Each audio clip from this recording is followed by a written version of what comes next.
اللہ تعالیٰ آگے قرآن میں فرماتے ہیں فلولا اذا بلغت الحلقوم. اللہ کہتے ہیں یہ باتیں میں بتا رہا ہوں یہ میں تھوڑی خود کہہ رہا ہوں یہ باتیں. یہ کون کہہ رہا ہے بھائی؟ یہ تو اللہ کہہ رہا ہے. یہ تو اللہ کہہ رہا ہے. تو قرآن آگے کیا کہتا ہے؟ فلولا اذا بلغت الحلقوم. اللہ کہتے ہیں ایک ٹائم ایسا بھی آتا ہے, ابھی تو مزے میں ہو, جب تمہاری جان کہاں تک پہنچے گی؟ بولو نا. ہر آدمی پہ یہ ٹائم آتا ہے کہ نہیں آتا؟ ہچکیاں لے, یوٹیوب پہ دیکھ لو ویڈیو, بڑے بڑے پاورفل اور اب آخری ہچکیاں لے رہے ہوتے ہیں. کیسا ترس آتا ہے نا اس کے اوپر. ہچکیاں لے رہا ہوتا ہے آدمی, کوئی کلمہ پڑھ رہا ہوتا ہے, کسی کی آنکھیں پتھرا رہی ہوتی ہیں اور بڑی حسرت سے لوگوں کو دیکھ رہا ہوتا ہے. فلولا اذا بلغت الحلقوم وانتم حینئذ تنظرون. اللہ کہتے ہیں تم بڑے بڑے طاقتور لوگ اس کے قریب کھڑے ہو کر اس کو دیکھ رہے ہوتے ہو کہ ابھی اس کی روح نکلنے والی ہے. ترجعونها ان کنتم صادقین. تم اس کی روح کو لوٹا دیا کرو. تمہارے پاس پیسہ بھی ہے, تمہارے پاس حکومت بھی ہے, تمہارے پاس امیزون میں تم نے بڑا بزنس بھی کیا ہوا ہے. اب کیا کیا, اگر تمہاری سائنسی ترقی بھی ہے تو تھوڑی دیر کے لیے کیا کر لو بھائی, اس کی روح کو کیا کر لو. تم بھی حسرت سے دیکھ رہے ہوتے ہو کہ ہمارا پیارا ہمارے سامنے دنیا سے جا رہا ہے. یہ تو تمہاری 2 ٹکے کی اوقات ہے. اللہ ہمیں ہماری اوقات بتا رہا ہے. میرا خیال ہے بات سمجھ میں آ نہیں رہی آپ لوگوں کی. میرے اندر تو بھائی اتنی ہی پھیپڑے ہیں جتنا میں مجھے غصہ اس لیے آ گیا کہ پہلے بھی زنا ہوتا تھا, کم چھپتے تھے لوگ کہ پکڑے نہ جائیں. اب پوری یونیورسٹیوں میں لڑکے لڑکیوں کی بسیں بھر کے جا رہی ہیں تفریح کے لیے. باپ خود اجازت دے رہا ہے, بھائی تمہاری اپنی لائف ہے بیٹا, تم اگر بھنگن چمارن بننا چاہو تو ہم کون سا شریف لوگ ہیں, ہم بھی بھنگی اور چمار ہیں. بزبان حال وہ یہ کہہ رہا ہوتا ہے. سمجھ میں نہیں آ رہی. عزت دار آدمی کبھی اپنی لڑکی کو کسی غیر مرد کے ساتھ جانے نہیں دے گا. کہے گا میں مر جاؤں گا, دنیا کو کیا منہ دکھاؤں گا میں. لیکن اب اس کو پتا ہے دنیا کو میں منہ دکھاؤں گا, دنیا بھی میری تعریف کرے گی. بڑا لبرل قسم کا باپ ہے ماشاءاللہ. اپنی بیٹیوں پہ کوئی کسی قسم کا کنٹرول نہ ہے, نہ رکھنا چاہتا ہے. ڈانس کر رہے ہیں اپنی بیٹیوں کے ساتھ, ناچ رہے ہیں اپنی بیٹیوں کے ساتھ, لائکس مل رہے ہیں ان کو, لوگ شیئر کر رہے ہیں ماشاءاللہ جی. جو باپ محافظ تھا بیٹی کو حیا سکھانے کا, وہی بیٹی کی حیا نکال رہے. براڈ مائنڈڈ باپ ہے. کپڑے اتارو بھائی اس کے لوگوں کے سامنے, بہت زیادہ براڈ مائنڈڈ. گورا کو تو چڑیاں پہن کے ان کی بیٹیاں ان کے باپ کے سامنے ناچتی ہیں. براڈ مائنڈڈ بننا ہے تو پھر پورا بنو نا. یہ منافقت کیسی ہے؟ اگر غلط ہے تو پھر, اگر گورا غلط ہے تو پھر یہ عمل بھی غلط ہے جو یہاں ہو رہا ہے. شادیوں میں ناچ رہی ہیں بہنیں بھائیوں کے ساتھ, تو ناچ گانے پہلے بھی ہوتے تھے. تھوڑا حیا تھی, تمیز تھی لوگوں میں کہ کس کے سامنے ناچنا ہے اور کس سے اپنے ناچ کو چھپانا ہے. لیکن اب کیا ہو رہا ہے؟ غیرت ختم. وہی بات ہے جب آخرت پر ایمان ختم ہوگا, جب اللہ کے سامنے جواب دینے کا خوف ہی ختم ہو گیا, تو پھر جو چاہے کرتے پھرو. تو قرآن کہہ رہا ہے ایک وقت آتا ہے جب تمہاری جان کہاں پہنچتی ہے؟ حلق میں, اور تم دیکھ رہے ہوتے ہو. وَنَحْنُ أَقْرَبُ إِلَيْهِ مِنْكُمْ. اللہ کہتے ہیں جتنے تم اپنے عزیز کے قریب کھڑے ہوتے ہو نا حسرت سے, ہم تم سے بھی زیادہ اس کے قریب ہوتے ہیں اور اس کی کیفیات کو جانتے ہیں. فَلَوْلَا إِن كُنْتُمْ غَيْرَ مَدِينِينَ. اللہ کہتے ہیں اگر تم یہ سمجھتے ہو تمہارے اوپر کسی کا کنٹرول ہی نہیں ہے, آزاد ہو, بڑے پاورفل ہو, ترجعونها ان کنتم صادقین, تو آج اپنی طاقت کا استعمال کرو. یہ تو تمہارا عزیز ہے, تمہارا معشوق ہے, اس کی جدائی تو تم برداشت کر نہیں سکتے, اس کو مرنے سے روک لو. پھر سارے ڈاکٹر عاجز آ جاتے ہیں کہ نہیں آ جاتے؟ سارے ڈاکٹر کیا کہہ دیتے ہیں؟ بھائی ہمارے بس میں نہیں. میں آغا خان میں تھا, اچانک چیخوں کی آواز آئی نا, اچانک عورتیں مردوں کی چیخوں کی آواز آئی. میں ایک دم ڈر گیا, کیا ہوا؟ پتا چلا جی ان کے والد صاحب ان کی ڈیتھ ہوئی. آئے تھے تھوڑی دیر پہلے بالکل ٹھیک ٹھاک تھے بستر پہ, اچانک کوئی ہارٹ اٹیک ہوا یا برین ہیمریج جو کیا ہوا بہرحال. تو وہ ان کو توقع نہیں تھی کہ ہمارا باپ ایسے بھی جا سکتا ہے. تو بچیاں بھی رو رہی ہیں. میں نے کہا یار یہ دیکھو, کہ میں نے ایسے موت کے بہت سارے واقعات دیکھے. گلی میں گزر رہے ہیں, چیخو پکار کی آواز آئی, کیا ہوا بھائی؟ پتا چلا جی ڈیتھ ہو گئی. کتنے سال رشتے آپس میں ٹائم گزارتے ہیں اور جدا ہونے میں چند سیکنڈ بھی بولو نہیں لگتے, اور پھر روتے 3-4 دن تک ایسے ہیں جیسے بڑا غم ہوا ہے, اور 3-4 دن کے بعد 20-20 30-30 سال پرانے رشتوں کو ایسا بھولتے ہیں جیسے زندگی میں کبھی رہنا نصیب ہی نہیں. یہ ہے وہ دنیا جس کے پیچھے انسان کس کو ناراض کر رہا ہے؟ خدا کو ناراض کر رہا ہے. تو قرآن کہتا ہے اس کی جان لوٹا کے دکھاؤ. فَأَمَّا إِنْ كَانَ مِنَ الْمُقَرَّبِينَ. اللہ کہتے ہیں اب یہ میرے پاس آ گیا ہے, اب یہ تمہاری کسٹڈی سے نکل گیا. اب میں بتاتا ہوں اس کے ساتھ کیا ہونے والا ہے. سمجھ رہے ہو نا؟ اب اس کا خود اپنے اوپر بھی کنٹرول نہیں. اب تک تو یہ تمہارے ساتھ بہت کچھ کر رہا تھا, فلاں کو اوپر چڑھا دیا, فلاں کو گرا دیا، فلاں کو یہ کر دیا، فلاں کو یہ کر دیا، کسی کو گالی دے دی، کسی کو صدقہ خیرات کر دیا، اب تو یہ کر رہا تھا، اب اس کے ساتھ میں کروں گا جو بھی ہوگا، تمہارا بھی کنٹرول ختم اور خود اس کا بھی اپنے اوپر سے کنٹرول ختم.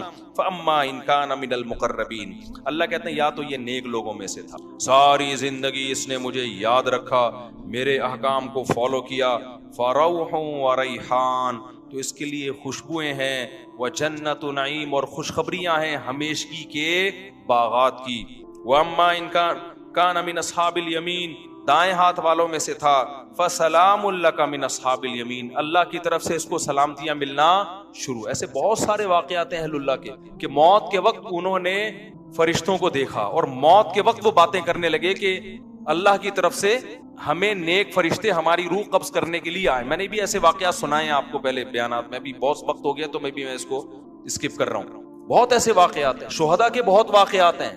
میرے والد صاحب نے بتایا کہ ایک قاری صاحب ہندوستان میں قرآن پڑھایا کرتے تھے، ساری زندگی ان کے نا بچوں کو قرآن پڑھانے میں گزری. موت کے وقت نا ان کی جسم سے روشنی کا گولا نکل کے گیا، سب نے دیکھا جتنے لوگ. حضرت مولانا اشرف علی تھانوی رحمۃ اللہ علیہ، جن پر آج لوگ بڑے اوٹ پٹانگ قسم کے اعتراضات کرتے ہیں، ان کی جب ڈیتھ ہوئی ہے نا، تواتر سے جو ان کے قریب لوگ کھڑے ہوئے تھے، انہوں نے بتایا کہ ان کی 3 انگلیوں سے روشنی کی کرنیں نکل رہی تھی موت کے وقت، کیونکہ پوری زندگی نا ان 3 انگلیوں سے تصنیف کا کام کیا ہے. ان کی سینکڑوں تصانیف ہیں جن سے بہت، اگر مولانا اشرف علی تھانوی رحمۃ اللہ علیہ ہندوستان میں نہ ہوتے نا تو آج یوں کہا جائے نا کہ میں بھی شاید بدعتی ہوتا، تو یہ بات غلط نہیں ہوگی. ہندوستان میں جو بدعتوں کو روکنے میں سب سے بڑا کردار ہے وہ مولانا اشرف علی تھانوی رحمۃ اللہ علیہ کا، کیونکہ تصوف میں اتنا غلو ہو گیا تھا کہ 20 قسم کی بدعتیں شامل ہو، پیر پرستی اور تصوف. اس پہ ان کی بہت ساری کتابیں ہیں اور بہت کام کیا انہوں نے، کسی کی ملامت کی پرواہ نہیں کی. تو انتقال کے وقت کیا تھا؟ کرنیں نکل رہی تھی. ایسے بہت ساری کرامتیں ہوتی ہیں. تو قرآن کہہ رہا ہے فَرَوْحٌ وَرَيْحَانٌ وَجَنَّتُ نَعِيمٍ وَأَمَّا إِن كَانَ مِنَ الْمُكَذِّبِينَ الضَّالِّينَ، اور اگر گمراہ لوگوں میں سے تھا تو اس کو بتا دیا جاتا ہے فَنُزُلٌ مِّنْ حَمِيمٍ، تیرا ٹھکانہ کھولتا ہوا پانی ہے جو تجھے پلایا جائے گا، وَتَصْلِيَةُ جَحِيمٍ، اور بھڑکتی ہوئی آگ ہے جس میں تجھے داخل کیا جائے گا. آخر میں اللہ اس صورت میں کہتے ہیں ان هذا لهو حق اليقین، اے لوگو یہ جو باتیں ہم کر رہے ہیں ان کو سیاسی بیان نہ سمجھو، یہ یقینی باتیں ہیں. فسبح باسم ربک العظیم، اپنے رب کی کبریائی بیان کرو جو بہت عظمت والا ہے.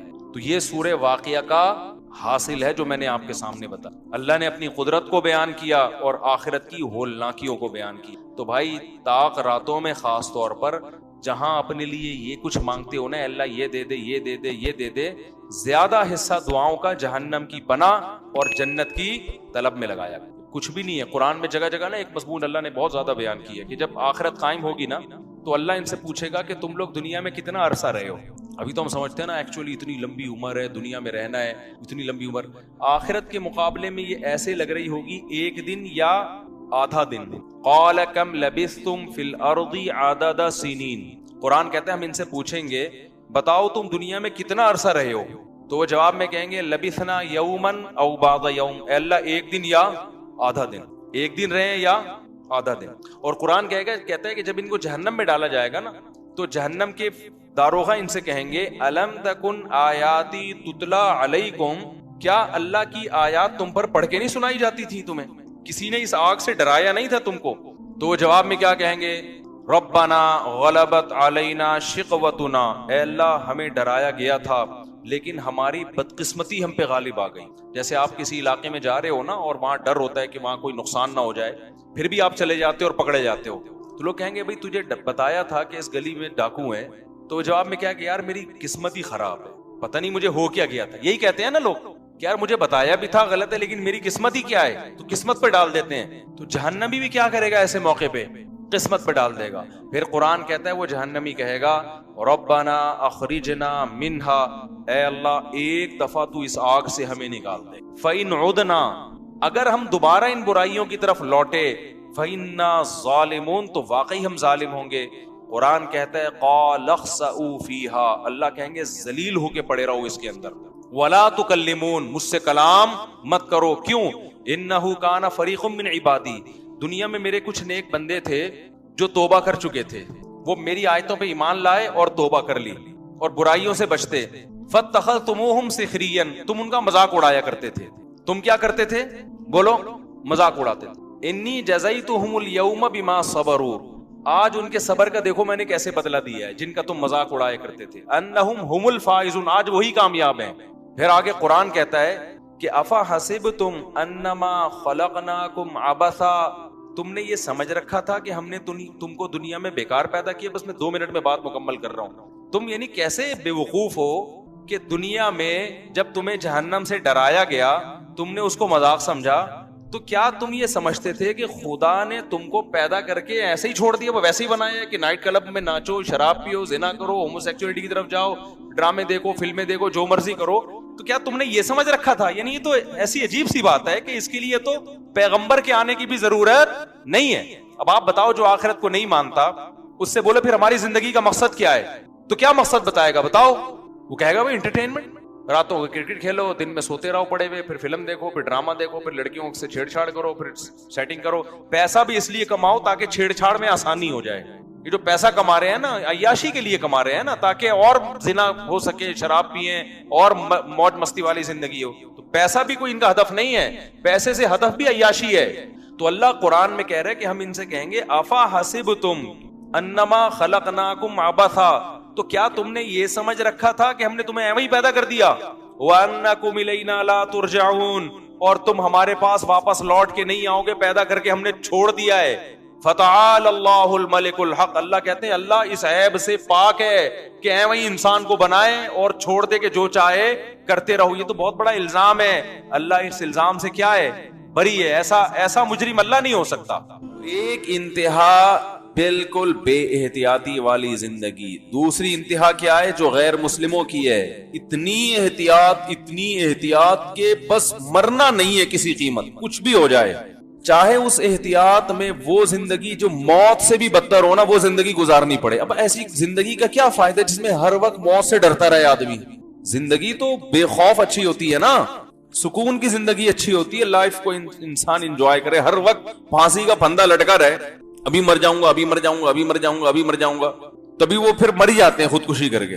ہر وقت موت کا ڈر. مجھ سے بہت لوگ ملتے ہیں، اللہ نے بڑا ان کو بڑی اچھی صحت بھی دی ہے، بڑی دولت بھی دی ہے، لیکن کہتے ہیں یار موت سے بہت ڈر لگتا ہے، مر نہ جائیں. میں کہتا ہوں اگر میں آپ کو کوئی ایسا وظیفہ بتا دوں کہ آپ وہ پڑھ کے سمجھو کہ میں نہیں مروں گا تو ایسا ممکن نہیں. تو اس ڈر نکالنے کا ایک ہی طریقہ ہے، موت سے دوستی کر لو. بھائی کسی بھی وقت مر سکتے ہیں، کوئی پریشانی کی بات، کوئی ٹینشن کی بات نہیں. آن دو، موت آ رہی ہے تو آن دو. حضرت مولانا طارق جمیل صاحب کا ایک کلپ دیکھا تھا، وہ لطیفہ سنا رہے تھے کہ وہ منشی ہوتے ہیں نا گاڑیوں کے، ایک گاڑی آ کے لگتی ہے، لوڈ ہوتی ہے، پھر دوسری کا پوچھتے ہیں دوسری گاڑی آ گئی ہے تو کہتے ہیں آن دے، کہتے ہیں نا دوسری گاڑی کو بھی آن دے آن دے آن دے، ایسے کر رہے ہوتے ہیں نا پنجاب میں. وہ دوسری پھر لوڈ ہو کے آگے جاتی ہے، تیسری گاڑی صاحب آ رہی ہے، آن دے آن دے آن دے. وہ بار بار ایسے کرتے ہیں. کہہ رہے ہیں وہ نکاح پڑھا رہے تھے، دولہا یہی کام کرتا تھا نا گاڑیوں کا. تو اس سے بولا بھائی فلاں بنتے فلاں کا اتنے مہر میں تم سے نکاح کیا، قبول ہے؟ کہہ رہے ہیں آن دے آن دے. کیا کہہ رہے ہیں؟ آن دے. تو دیکھو وہ کتنے اس کی عادت پڑ گئی نا، اس کے لیے نارمل ہے یہ جملہ کہ کیا آن دے. بیگم بھی جہاں ٹرک اتنے آئے ہیں تو ایک بیگم بھی آ جائے، اچھا ہے نا، آن دے، وہ بھی آن دے. تو موت سے نفرت نکالنے کے لیے یہ ضروری ہے، اور یہ جو ہم پاگلوں کی طرح ایک دم نفسیاتی ہو گئے ہیں، یہ ٹینشن ختم کرنے کے لیے یہ ضروری ہے کہ جس موت نے آنا ہی ہے اس کے بارے میں ڈرا مت کرو، بولو آن دے. ہم نے کون سا یہاں ٹھیکہ لیا ہوا ہے رہنے کا؟ موت تو محمد صلی اللہ علیہ وسلم کی سنت ہے. اگر اس دنیا میں کسی کو باقی رکھنا یہ ضروری ہوتا تو سب سے زیادہ ضروری رسول اللہ صلی اللہ علیہ وسلم کی ذات تھی کہ جن کو یہاں باقی رکھا جاتا. جب ان پر موت واقع ہو گئی تو ہم اور آپ کس کھیت کی مولی ہیں بھائی؟ نبی صلی اللہ علیہ وسلم کے بعد حضرت ابو بکر سب سے زیادہ اس لائق تھے کہ ان کو زندگی لمبی دی، 1000 سال بھی زندگی دی جاتی کم ہوتی. امت کے لیے آپ اتنے مفید تھے، تھا یا نہیں تھا؟ ان کو بھی اللہ نے اٹھا لیا. پھر حضرت عمر کا دور آیا.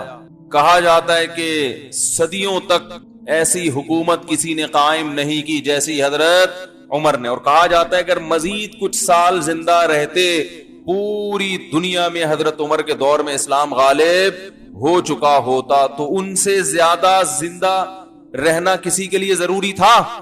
بھائی زیادہ نہیں، 4 سال اور رہ لیتے، 5 سال رہ لیتے، 4 سال رہ لیتے، 3 سال رہ لیتے، وہ 3 سال میں وہ کچھ کر جاتے جو ہم صدیوں میں نہیں کر سکے۔ چلو اگر مرنا ہی تھا تو مکمل بوڑھے ہو جاتے، ٹھیک ہے نا، پھر بستر پہ چلے جاتے، پھر علاج معالجہ ہوتا، جیسے ایک 90-95 سال کی عمر میں اس زمانے میں عمریں ہوا کرتی تھی، پوری اپنی طبعی عمر پوری کرتے، جو کام اللہ نے لگائے سارے کمپلیٹ کر کے، پورے کر کے، مکمل کر کے، خلافت کسی کو سونپ کے اس کو سمجھا بجھا کے بھائی اس طرح سے چلنا، اس طرح سے نہیں چل، سارا سیٹ اپ کمپلیٹ کر کے چلے جاتے۔ آپ اپنی حکومت میں ہیں اور نماز پڑھا رہے ہیں فجر میں، اور ایک مجوسی نے آ کے چاقو مار دیا، خنجر مار دیا نماز، اور کمبخت نے خود بھی خودکشی کر لی تاکہ پکڑا نہ جاؤں، وہ ماریں گے مسلمان مجھے، خود بھی اپنے آپ کو قتل کر لیا۔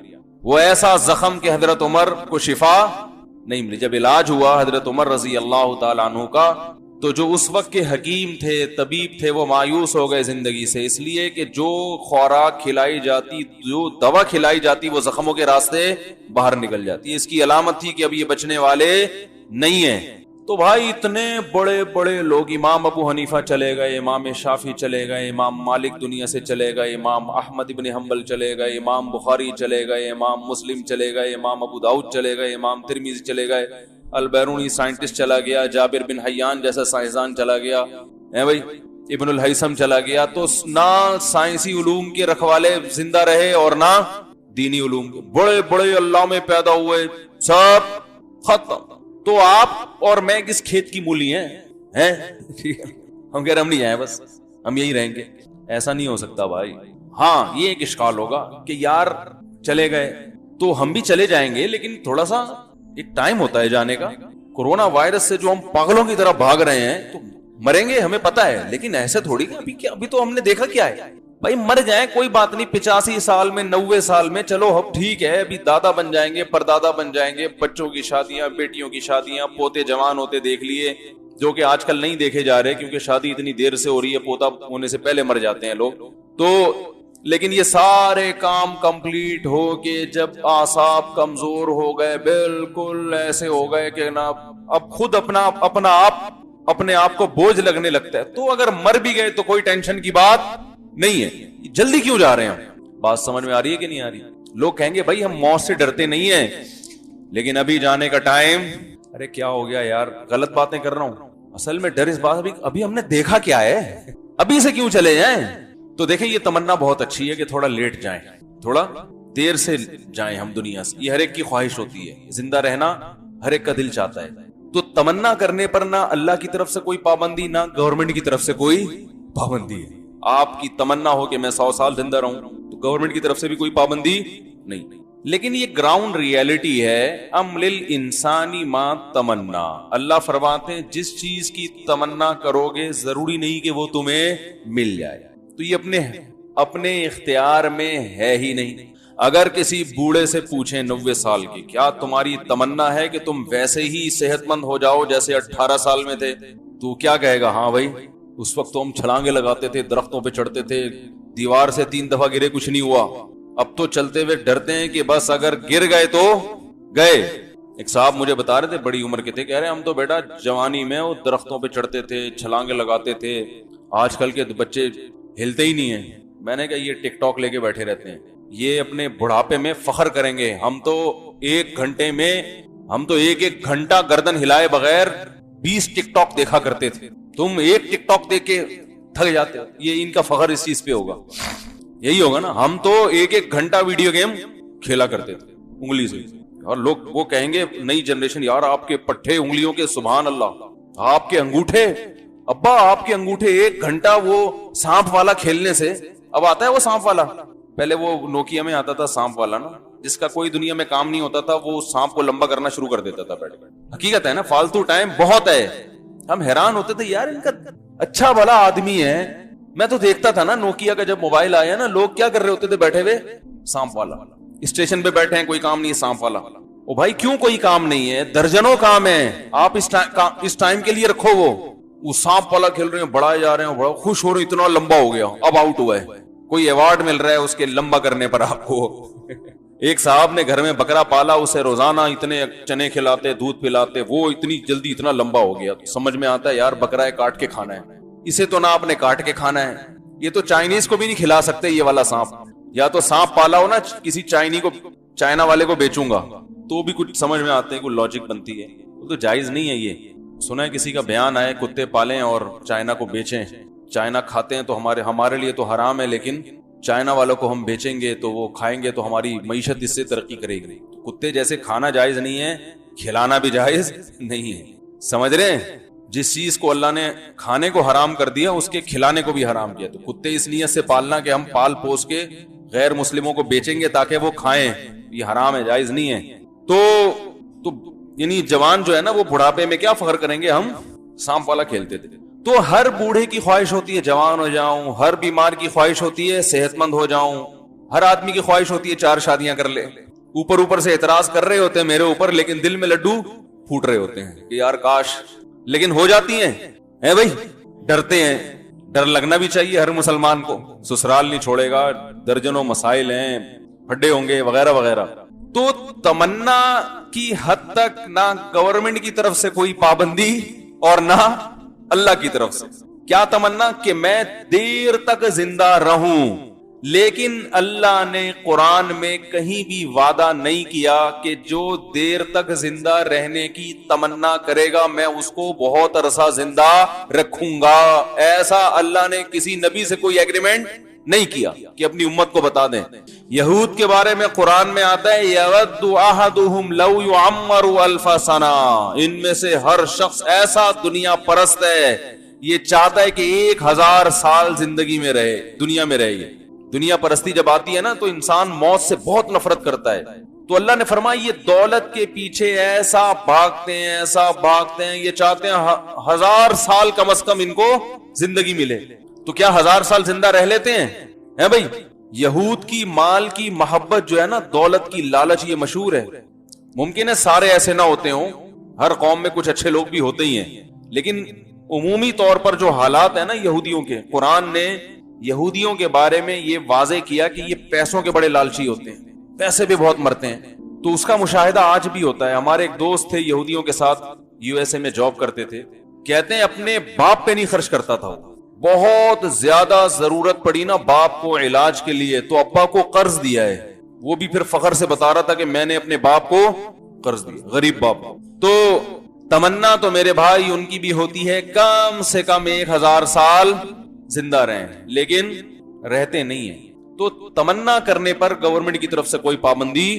ہاں عمل الانسانی ما تمنا, تو انسان کی تمنا یہی ہوتی ہے کہ ہمیشہ زندہ رہے, اور اس تمنا پر کوئی پابندی بھی نہیں ہے, لیکن یہ تمنا کسی کی پوری نہیں ہوتی. آپ جو کہہ رہے ہو نا کہ 80 سال تک میں زندہ رہوں پھر چلا بھی گیا تو کوئی غم نہیں ہے, یہ ابھی کہہ رہے ہو کیونکہ ابھی 80 سال کے آپ ہوئے نہیں ہو. جب آپ 80 سال کے ہو جاؤ گے تو آپ پھر بھی جانے کی راضی نہیں ہوں گے, کہو گے ابھی بھی نہیں جاؤں گا. ایک آدمی کو میں نے کہا بھائی آپ پیشاب میں احتیاط نہیں کرتے چھینٹوں وینچوں سے, یا آپ کو جو ہے نا تو عذاب قبر ہے. اس نے کہا یار قبر آئے گی تو دیکھیں گے یار, ہو سکتا ہے بخش دے اللہ تعالیٰ, ابھی دیکھا نہیں ہے نا عذاب قبر, اس لیے کیا کہہ رہا ہے یار ہو سکتا ہے اللہ کوئی نیکی کام آ جائے اللہ بخش دے. لیکن اگر کوئی عذاب قبر دیکھ لے نا تو پھر یہ کیفیات نہیں ہوں گی, پھر تو وہ ایسا ہو جائے گا کہ اس کو خوف کم کرنا پڑے گا اس کا کہ بھائی اللہ سے امیدیں. تبھی تو دیکھو نبی صلی اللہ علیہ وسلم سے بہت ساری حدیثیں امیدوں کی منقول ہیں,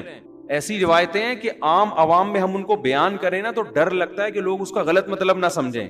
مثال کے طور پر ایک حدیث میں آتا ہے رسول اللہ صلی اللہ علیہ وسلم نے صحابہ سے فرمایا اگر تم سب لوگ گناہ بالکل چھوڑ دو, کبھی کسی سے گناہ ہو ہی نہیں, کوئی غلطی نہیں ہوتی کسی سے, اللہ تمہیں ختم کر دے گا, مار دے گا ایسی قوم.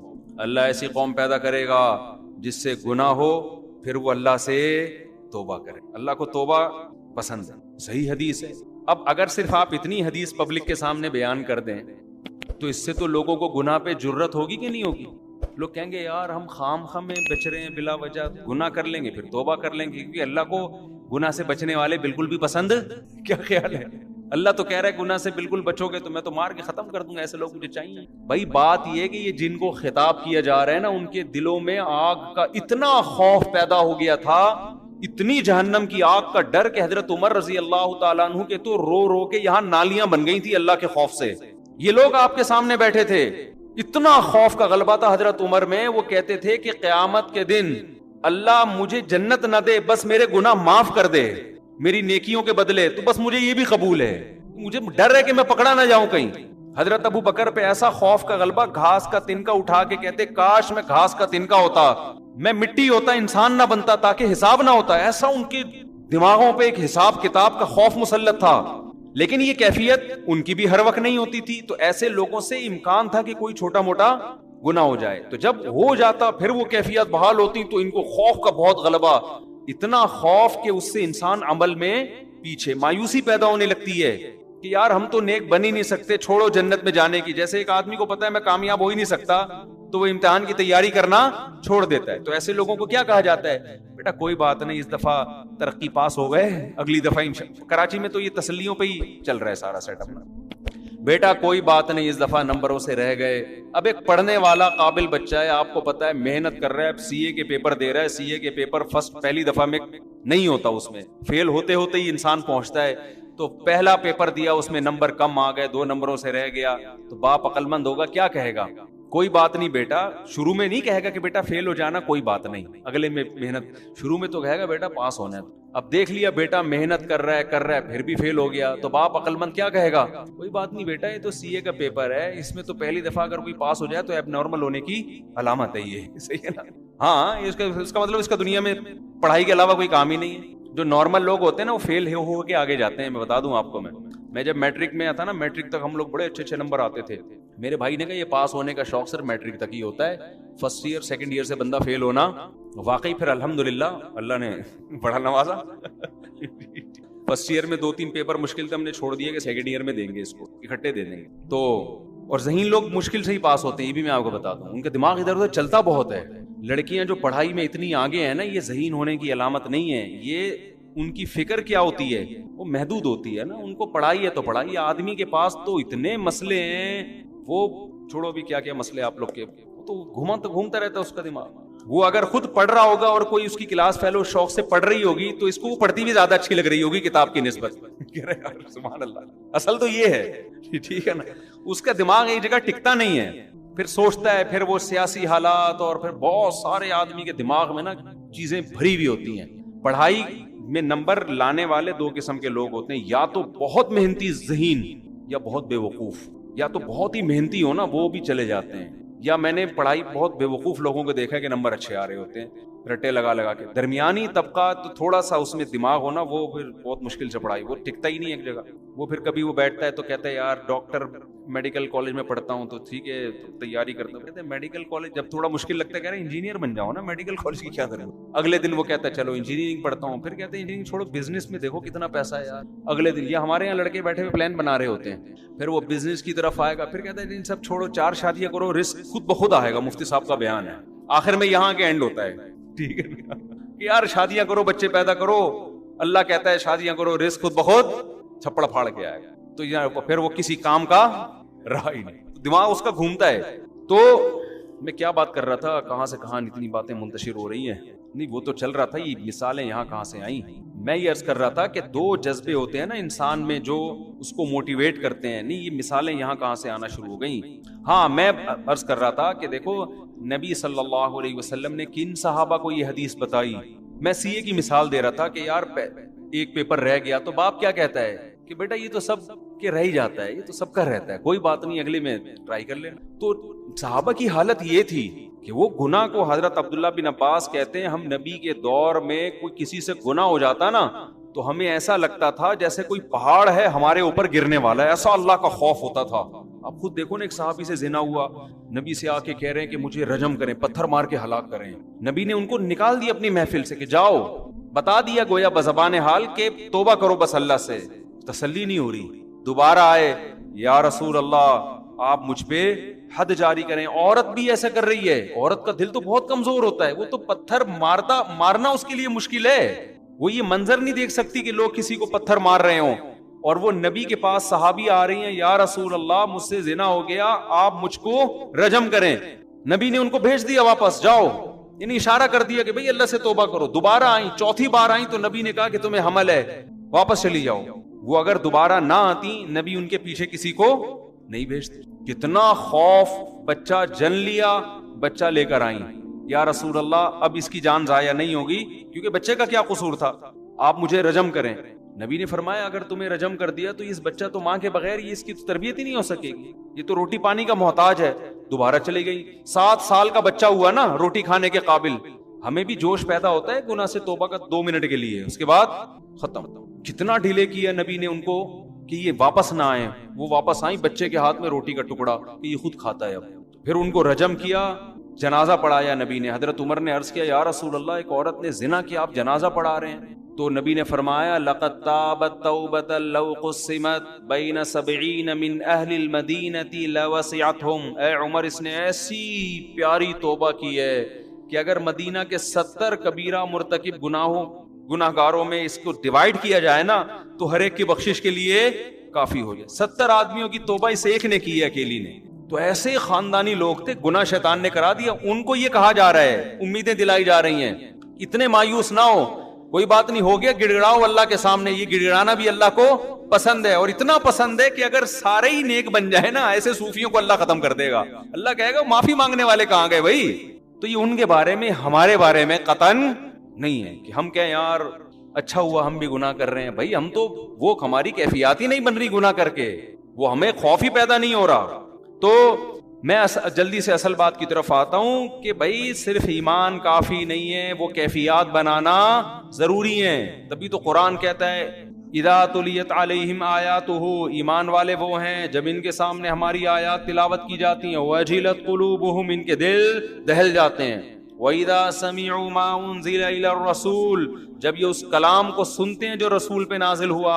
تَرَىٰ أَعْيُنَهُمْ تَفِيضُ مِنَ الدَّمِ, اے نبی آپ دیکھتے ہیں ان کی آنکھوں سے آنسو بہنا شروع ہو جاتے ہیں. یہ وہ کیفیات تھیں جو صحابہ کی بنتی تھیں. آج ہمارے دل کیا ہو گئے, خشک, سخت ہو گئے.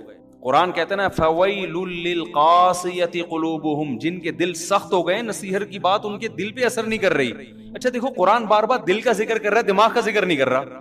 حالانکہ بات جاتی کہاں ہے, پہلے دماغ میں جاتی ہے, لیکن قرآن تذکرہ کس کا کر رہا ہے, دل کا. وجہ اس کی ہے کہ دماغ میں جب جذبات بنتے ہیں نا تو فوراً اثرات کہاں آتے ہیں, دل پہ آتے ہیں. آپ کی بیوی آپ سے کہے نا مجھے آپ سے محبت ہے, آپ کو اگر بیوی سے عشق ہوگا, ایک دم آپ کے دل کی دھڑکن, کوئی اجنبی لڑکی آپ سے اگر کہے کہ مجھے آپ سے بہت محبت ہے, کسی کنوارے چھڑے چھاٹ سے کہے, دل ایک دم کنٹرول سے باہر ہو جائے گا نا, یوں یوں یوں جا رہا ہے, اس کو قابو میں رکھنا مشکل ہو جائے گا, اٹیک نہ ہو جائے, اچھل کے آئے گا. تو اثر دماغ پہ ہو رہا ہے یا دل پہ ہو رہا ہے, دل پہ ہو رہا ہے, دل ہلے گا اس کا. لیکن بیوی صبح سے شام بولتی رہے کہ مجھے آپ سے محبت ہے, آدمی کہتا ہے کوئی تیرے اس کے علاوہ وہ کام نہیں ہے. وجہ کیا ہے, وہ جذبات کیا ہو گئے, ختم. تو دماغ تو ہلے گا, دل پہ اتنا سا بھی اثر نہیں ہو. اور اگر ہوگا بھی تو الٹا ہوگا, یعنی الٹا اثر. جیسے کوئی خاتون شادی سے پہلے کہہ دیتی نا آئی ہیٹ یو, تو وہ والا اثر ہوگا, اس میں دل ہلتا نا, یہ والا ہلنا شروع ہو جائے گا, اس طرح کا دل ہلتا ہے. تو ہاں, تو قرآن کیا کہہ رہا ہے, قرآن ساری کیفیات کس کی ذکر کر رہا ہے, دل کی. وجہ کیا ہے, یہ بتانے کے لیے کہ صرف ایمان کافی نہیں ہے, عمل کے لیے کس کا بننا ضروری ہے, دل کی دھڑکنیں, دل کی دھڑکنوں میں ایمان پیدا ہو جائے, دل کی دھڑکنوں سے پتا چلے کہ مومن ہے. اب سوال وہی میں جلدی سے جواب دے دیتا ہوں, بہت سوال کر لیے کہ یہ کیفیات پیدا کرنا ضروری ہے, یہ نہیں تو پتا چل گیا نا, اس کو دم میں آگ لگنا کہتے ہیں.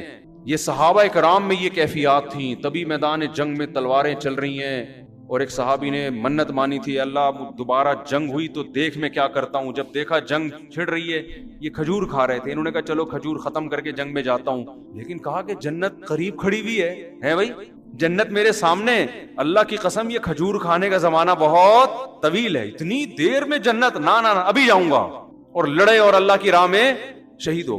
اور ہماری جو جنت پہ کیفیات بنتی, جنت پہ بیان سن لیا, یہ نہریں, یہ حوریں, تھوڑا سا خیال آتا ہے اچھا ٹرائی کر کے دیکھتے ہیں, تو ایک دن بمشکل اٹھے گا جیسے قبر سے مردے کو اکھاڑا جا رہا ہے, فجر میں آ کے کھڑا ہو جائے گا فجر میں. اس کے بعد پھر 6 مہینے تک مارکیٹ سے شارٹ, ورنہ تو یہ بھی نہیں ہوگا. تو دم میں آگ لگانے کے لیے علماء کہتے ہیں 2 کام کر لیں. آپ سمجھتے ہو کیا کر لیں؟ 2 کام.